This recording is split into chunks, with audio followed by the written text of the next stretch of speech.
Hi, I'm Dan. Welcome to Awesome English. This is lesson 6 in our narrative series. In this lesson, we're going to learn how to write a resolution paragraph. That's where we resolve or solve the problem from the previous paragraph. All right, let's get moving.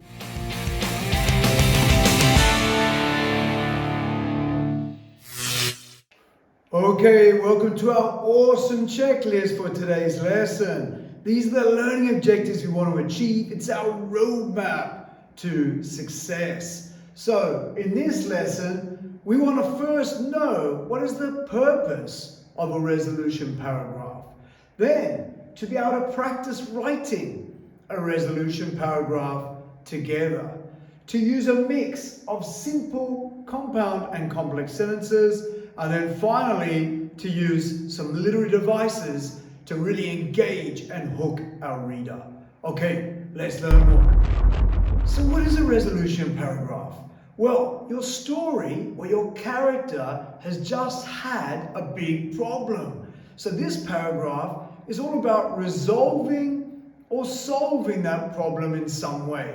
Now, it doesn't always have to be a happy resolution. It could be a bad one. Either way, that problem is resolved or solved. Let's get learning. Okay, so now it's time for a think, pair, share. So if you've been following this narrative series, you now know that our characters had a big problem. They fall in the river while they're kayaking down and a huge storm has hit. So if you're in class, talk to the person next to you. If not, have a little think by yourself. What are some ways this problem can be solved or resolved? Jot down some ideas, have a little chat, get thinking. Go. Okay, I hope that brainstorming session went well. Now let's do one together. So here is an example of a resolution paragraph that solves or resolves a problem that their character is having.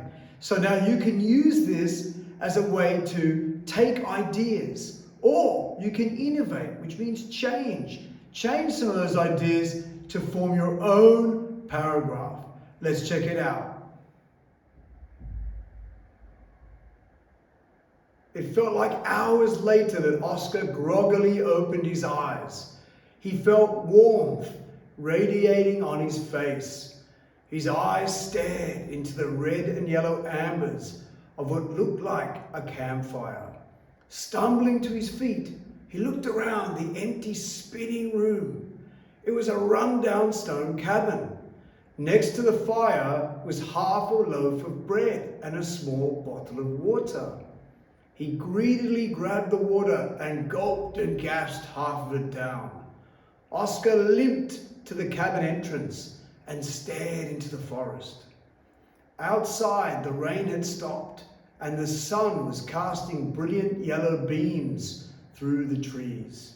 Signs of an old track seemed to run parallel to the cabin. Oscar felt his energy returning. Now it's time to up-level and improve our work. You can see in our draft paragraph here, there are a number of literary devices. Spend a few minutes now. Work with the person next to you or do it by yourself. How many literary devices can you spot? You might want to highlight them or annotate them. Either way, spot and annotate as many literary devices in this paragraph. Then, as an extension, go and check out your own draft. See if you can highlight and annotate all the literary devices. Maybe you can up-level and write in a few extra ones to improve your work. Okay, over to you. Alright, I hope that up-leveling session went well and you're able to annotate and spot all these great literary devices in the draft. And maybe you could also annotate and up-level your own work to improve it. Okay, let's keep going. Alright, I hope you had fun writing that draft resolution paragraph. So now it's time for a recap on the learning objectives from today's lesson. So, give me a thumbs up if you now know the purpose of a resolution paragraph. Give me another thumbs up if you now know that you can practice writing a resolution paragraph either with a friend or by yourself? Give you another thumbs up if you used a mix of simple, compound and complex sentences. And finally, did you use some literary devices to engage the reader? Alright, let's keep moving. Alright, now it's time for some independent learning. You should now have a better idea about what a resolution paragraph does. So, use the ideas from today's lesson to go and draft another resolution paragraph. You can take ideas from the problem that we did today, or think of another problem. Either way, remember, practice makes progress. So keep consolidating your learning by writing another paragraph. All right, keep going.